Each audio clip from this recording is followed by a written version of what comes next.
ഗോമതി പ്രസംഗിക്കുകയാണ്. வெம்பளை உரிமை சமரம் போல தட்டிப்பு சமரம் എന്നാണ് പറഞ്ഞിരുന്നത്. இன்னும் இந்த பரணகூடத்துக்கு என்ன தெரியுமா ஒரு எச்சரிக்கை, உங்க சமரம் இன்னும் நீண்டு போக இன்னும் உங்கள நிறைய தைரியமான பெண்கள் வெளியில வருவீங்க. உங்களுக்கான தைரியத்தையும் சக்தியும் கொடுக்கறது இந்த பரணகூடம் தான். இன்னைக்கு எத்தனை பேர் வைராக்கியமா இங்க உட்கார்ந்துருக்கீங்க? எத்தனை பேர் வைராக்கியமா உட்கார்ந்துருக்கீங்க? சுகம் இல்லாத கனவு, குழந்தைங்க, பிராயம் கூடிய அப்பா மாறு, உடல்நலம் குறைவந்த அப்பா, படுத்த படுக்கையா இருக்கிறவங்க அத்தனை பேரை விட்டுட்டு இன்னைக்கு நீங்க நடு ரோட்ல உட்கார்ந்துருக்கீங்க. எதுக்காக? உங்களோட கூலிக்காக. 232 இருந்து எங்களுக்கு ஒரு திவசம் 700 ஆக்கணும்னு 232 ரூபாய்க்கு வீணா ஜார்ஜ் செலவு பண்ணிடுவாங்களா? அவங்கள வர சொல்லுங்க. உங்க கூட ஒரு 4 நாள் வந்து இருக்க சொல்லுங்க. வெறும் இன்னைக்கு கொடுக்குற இந்த கஞ்சியும் நம்ம சாப்பிடுற அந்த தண்ணியும் குடிச்சிட்டு நம்ம கூட அவங்க இருப்பாங்களா? முடியுமா? எதையும் தாங்க சக்தி படைச்சவதான் பொண்ணு. இந்த வெயிலையும் மழையிலையும் நனைஞ்சு டார்பாலின் அவுத்தாங்க போலீஸ்காரங்க. அது யார் செஞ்சது தெரியுமா? பினராயி போலீஸ் செஞ்ச வேலைதான். எங்க சமரப்பந்தலையும் பழிச்சாங்க. ஒரு பொண்ணோட கேரக்டரை சொன்னா அந்த கூட்டத்துல இருந்து நம்ம போயிடுவோம். நம்மள குடும்ப பொண்ணுங்க இல்லையா? நம்மளோட கேரக்டரை பத்தி ரொம்ப கேவலமா அசிங்கமா சொல்லுவாங்க. அவ்வளோ ஒரு கேவலமான பரணகூடம் தான் நடந்துகிட்டு இருக்கு. பயப்படாதீங்க, தளராதீங்க.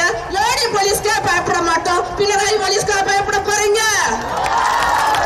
ரோட்ல அங்க இருந்து பார்த்தா ஆட்டோ ஸ்டாண்ட்ல இருந்து ஆட்டோ கூப்பிட்டா ரோடு பிளாக் பண்ணிருக்கு. ചേച്ചി വരാൻ പറ്റില്ല, പോലീസുകാരുടെ മൊത്തം ഞങ്ങൾ வரத்தில்லன்றாங்க. ஆனா இங்க நான் நினைச்சேன் இவ்வளவு பெண்கள் எப்படி வருவாங்க? ரோட பிளாக் பண்ணிட்டாங்களே. எங்க சமரத்துல இது நடந்துச்சு. ஆனா இங்க வந்து பார்த்தா பூரா தீப்பறி பெண்களா இருக்கீங்க. ட்ரைனிங் இதுவரைக்கும் கொடுக்காத ட்ரைனிங் இப்ப ட்ரைனிங் கொடுக்குறாங்க உங்களுக்கு.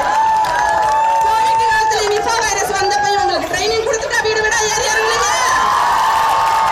கையில ஒரு மாஸ்க மட்டும் கொடுத்துட்டு மாஸ்கும் இல்ல. அப்ப உங்க உயிரை பணைய வச்சு நீங்க போனீங்க. ஆனா இந்த செக்ரட்டரியேட் உபரேதத்துக்கு வரக்கூடாதுன்னு சொல்லி ட்ரைனிங் கொடுத்துருக்காங்களா? ஆனா அங்க போனவங்க போயிருக்காங்களா போலையா நமக்கு தெரியாது.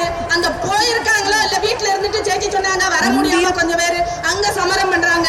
அவங்களுக்கு வேண்டி நீங்க சமரம் பண்றீங்க. உங்களோட சமரத்துக்கு நான் மட்டும் இல்ல, உங்களோட போராட்டம் இந்தியா மொத்தம் இப்ப தெரிய ஆரம்பிச்சிருக்கு. வேர்ல்டு லெவல்ல போயிடுச்சு உங்க போராட்டம். பயப்படாதீங்க. நீங்க சொன்னாங்க 98% வெற்றி அடைஞ்சிருச்சு. இல்ல 100% தொட போறீங்க. நீங்க உங்க போராட்டம் தளராதீங்க. முன்னாடி போட்டு எந்த அற்றவரனாலும் அவ்வளவு தூரத்துல இருந்து நான் இங்க வந்திருக்கேன். மனசளவுல நான் உங்க கூட தான் இருப்பேன். இப்பவுமே 4 நாள் இருந்துட்டு எனக்கு பனி பிடிச்சிருச்சு. சேச்சியோட பனியான்னு தெரியல. சேச்சி எங்க? சேச்சி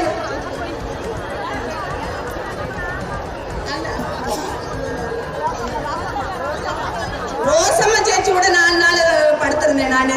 அந்த ஃபீவரா என்னன்னு தெரியல. சுமையும் ஃபீவரும் ஜலதோஷமும். இப்பயும் கூட ராவில மெடிக்கல்ல போயிட்டு குளிகை மேடிச்சுட்டு வந்து குடிச்சிட்டு தான் அவங்க கூட உட்காந்துருக்கேன். தைரியமா போங்க மீடியாக்காரங்க. எங்க போராட்டம் மாதிரி இல்லாம இவங்க போராட்டம் நல்லா உயர்த்தி கொண்டு வாங்க. எங்களோட போராட்டம் ஒண்ணும் இல்லாம போச்சு. அது மாதிரி ஒன்னும் ஆக வரலாறுல இடம் பிடிச்சாலும் ஒண்ணு இல்லாம இன்னைக்கு ஆயிப்போச்சு போராட்டம். அப்படி இல்லாம நீங்க இனியும் நிறைய பெண்களுக்காக, ஏன்னா இங்க பாக்குறத பார்த்தா வீரமான பெண்களுக்காக இனியும் நிறைய போராட்டம் நீங்க நடத்தணும் அப்படின்னு சொல்லிக்கிட்டு இந்த சமர சமிதிக்கும் பிந்தி சேச்சிக்கும் மினி சேச்சிக்கும் மற்றும் இங்கே கூடியிருக்கும் என்னுடைய அன்பான சகோதர சகோதரிகளுக்கும் ஓனரேரியா 700 மாத்தணும். அவங்களோட ரிட்டையர் பண்ண 5 லட்சம் கொடுக்கணும் அப்படின்னு சொல்லிட்டு உங்கள் அனைவருக்கும், சக்தி வாய்ந்த பெண்கள் அனைவருக்கும், தீப்பறியான பெண்கள் அனைவருக்கும் என்னுடைய வணக்கத்தை தெரிவித்துக் கொள்கிறேன். பயமில்லாம போங்க, முன்னாடி போங்க. எந்த அச்சவர வரனாலும் உங்க கூட நாங்க தயாரா இருக்கோம். நான் மட்டும் இல்ல, என்னை போல பல பெண்கள் உங்களோட இருக்க தயாரா இருக்கோம். போலீஸை பார்த்து பயப்படாதீங்க. அவங்க அப்படித்தான் செய்வாங்க. நிறைய பார்க்கணும். நீங்க கள்ளக்கேசு இனி நிறைய எடுப்பாங்க. நிறைய பெண்களை கேரக்டரை பத்தி சொல்லுவாங்க. தளர்ந்து போகாதீங்க. தளர்ந்து போக மாட்டீங்கன்னு தெரியும். முன்னோட்டு போங்க. உங்களுடைய சமரத்திற்கு எல்லாவித அபிவாத்தியங்களையும் அர்ப்பித்துக் கொண்டு நிறுத்திக் கொள்கிறேன். வணக்கம். വാരി വിതറിക്കൊണ്ടുള്ള തീപ്പൊരി പ്രസംഗമാണ് ഇപ്പോൾ ഗോമതി നടത്തിയിരിക്കുന്നത്. പെൺപിളെ ഒരുമ നേതാവ് ഗോമതിയുടെ ഓരോ വാചകത്തിനും കൈയടിക്കുന്ന ആശമാരെയാണ് കണ്ടത്. 232 രൂപ ദിവസവേതനത്തിന് ജീവിക്കാൻ നിങ്ങൾക്ക് കഴിയുമോ സർക്കാരെ എന്ന് ചോദിക്കുന്നു. ആരോഗ്യമന്ത്രിയോട് ആ തുകയിൽ ഒരു ദിവസം ജീവിച്ചു കാണിക്കാനാണ് ഗോമതി വെല്ലുവിളിക്കുന്നത്. സമരം ചെയ്യുന്ന ആശമാരെ, അവരുടെ സ്വഭാവഹത്യ നടത്തുന്ന സർക്കാരിനെ അതിരൂക്ഷമായി വിമർശിച്ചുകൊണ്ടുള്ള പ്രതികരണങ്ങളാണ് ഇപ്പോൾ ഗോമതി നടത്തിയിരിക്കുന്നത്. ആശമാരുടെ സമരത്തിന് ആവേശമായിക്കൊണ്ടാണ് പെമ്പിളെ ഒരുമ നേതാവ് ഗോമതി എത്തിയിരിക്കുന്നത്.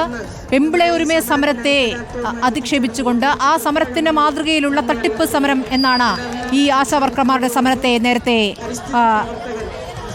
CITU അധിക്ഷേപിച്ചിരുന്നത്.